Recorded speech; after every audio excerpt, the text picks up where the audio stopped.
Pada akhirnya kita sampai pada jawaban kapan? Jawabannya adalah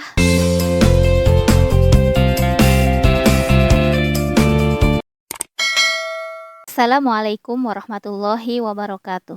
Banyak yang bertanya kapan belajar tatap muka dimulai, dan pertanyaan itu hanya muter saja dari orang yang nggak tahu ke orang lain yang juga nggak tahu, atau bahkan lebih nggak tahu.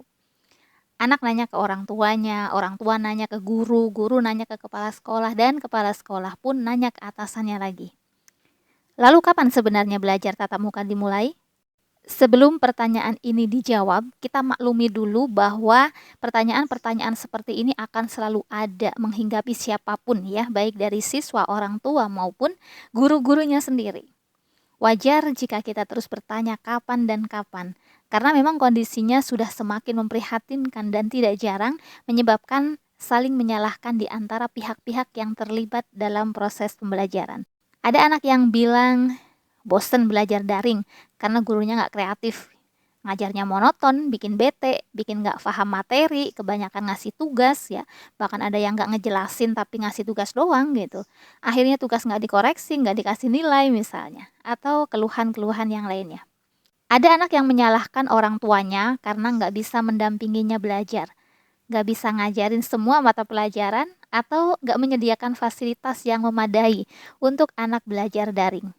Entah dari segi handphone, laptop, kuota, atau kondisi rumah yang memang dirasa anak tidak nyaman untuk belajar. Sebaliknya ada juga guru yang mengeluh selama belajar daring, anak susah diajak komunikasi. Dikasih materi video nggak semua dibuka, dikasih materi tulisan pun ada yang nggak respon sama sekali, dikasih tugas juga ada yang mengerjakan dan banyak yang tidak, gitu ya. Jadi keluhan-keluhan itu ada baik dari sisi siswanya maupun dari gurunya. Nah, di saat semua pihak sudah dibuat pusing oleh kondisi ini, maka kita semua harus belajar untuk menjadi orang yang saling memahami satu sama lain. Siswa memaklumi gurunya, yang selama ini memang kurang dibekali dengan metode-metode pembelajaran daring. Semuanya serba mendadak, dan hampir-hampir tidak ada kesempatan bagi guru untuk belajar dulu bagaimana memberikan materi secara daring yang efektif, tepat sasaran, dan nggak bikin siswa bosan. Tentu saja tidak semua guru bisa, gitu. Jangankan sampai dengan metodenya, bahkan ada sebagian guru yang mungkin kurang mahir bekerja dengan komputer atau handphone bahkan ya, kurang update tentang berbagai aplikasi dan kebingungan gimana caranya agar materinya tersampaikan dan respon siswa itu baik. Ada memang sebagian guru yang semangat belajar ya, begitu belajarnya daring, maka dia memastikan dirinya, aku harus belajar teknologi gitu ya, belajar komputer, belajar berbagai aplikasi, belajar mengoperasikan handphone tidak hanya buat telepon atau chat gitu ya.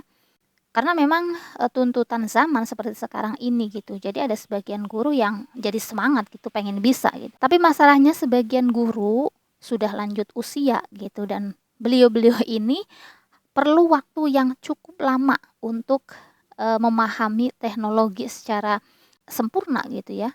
Dengan berbagai aplikasinya, dengan berbagai kemajuan-kemajuannya gitu.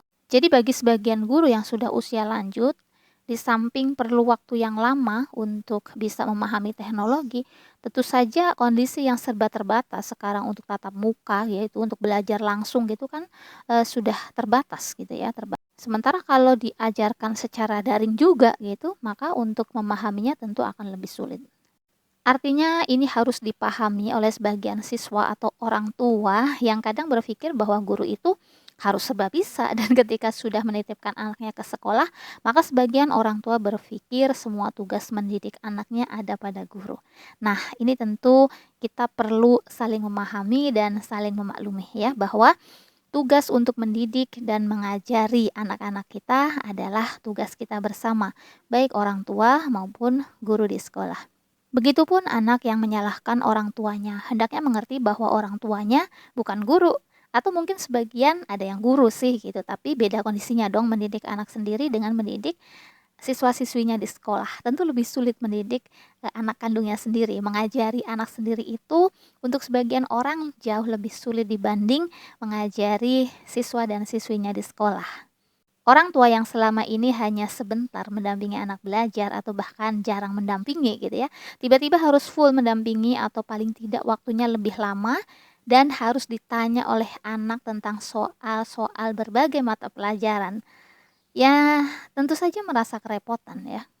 Belum yang posisinya bekerja ya. Kalau ayah dan ibunya dua-duanya bekerja gitu ya, sudah di tempat kerja harus menyesuaikan dengan kondisi pandemi sekarang, sampai di rumah pun harus dibebani dengan mendampingi anak belajar atau mengajari anaknya mengerjakan tugas matematika, IPA, bahasa Inggris, dan pelajaran-pelajaran yang tidak kalah sulit lainnya.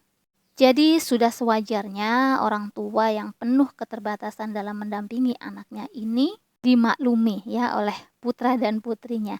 Jangan pernah kita menyalahkan orang tua kita ya. Tidak seharusnya ada anak yang menyalahkan orang tuanya. Sebaliknya bagi guru juga harus lebih sabar ya. Saya juga seorang guru gitu ya, jadi merasakan. Ibaratnya sekarang mendidik anak secara langsung dalam satu ruangan saja kadang sulit. Gimana sekarang kita mengajari anak dalam kondisi berjauhan, tanpa tahu anak di rumah masing-masing kondisinya seperti apa dan ada kendala apa selama belajar daring. Tidak seharusnya ketika kita menghadapi berbagai permasalahan dalam proses belajar mengajar, langsung membuat kesimpulan terhadap anak yang tidak aktif mengikuti belajar daring, tidak mengerjakan tugas atau permasalahan lainnya. Karena kondisinya memang seperti ini, jadi kita semua, baik sebagai guru maupun orang tua, memang harus kembali pada kebijakan pemerintah bahwa selama belajar daring tidak boleh kita menyamakan segala sesuatunya dengan proses belajar mengajar secara tatap muka. Prosesnya, keaktifan siswanya, ketercapaian kurikulumnya, ataupun hasil evaluasi belajar anaknya tidak harus mencapai target sebagaimana pada saat pembelajaran tatap muka. Jika ditemukan permasalahan seperti anak nggak ikut pembelajaran atau tidak mengerjakan tugas, ya bisa ditangani sesuai kemampuan guru. Misalnya guru menghubungi lewat telepon. Telepon nggak bisa dihubungi atau nggak ada nomornya. Kalau nggak bisa, kita cari data alamat siswa. Kemudian kita adakan kunjungan ke rumah atau home visit jika memungkinkan. Jika tidak memungkinkan, terlalu jauh atau mungkin lokasinya sulit dikunjungi, ya kita kembalikan ke kebijakan sekolah ya. Misalnya apakah kita beri kesempatan untuk mengumpulkan tugas di lain waktu menjelang evaluasi, menjelang ujian semester atau pada saat kapanpun ya kita bisa ketemu anak tersebut, karena biasanya kalau pengalaman saya pribadi, walaupun selama proses belajar mengajar itu tidak aktif mengikuti, ketika evaluasi atau ujian semester biasanya anak ataupun orang tuanya hadir.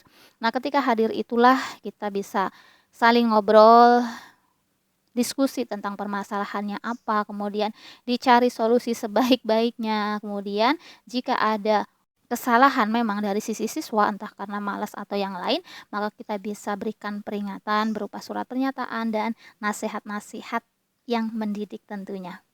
Tidak ada yang menghendaki kondisi seperti ini, tapi kita semua harus sabar, tenang, menjalaninya dengan ikhlas serta berdoa agar wabah ini segera berakhir.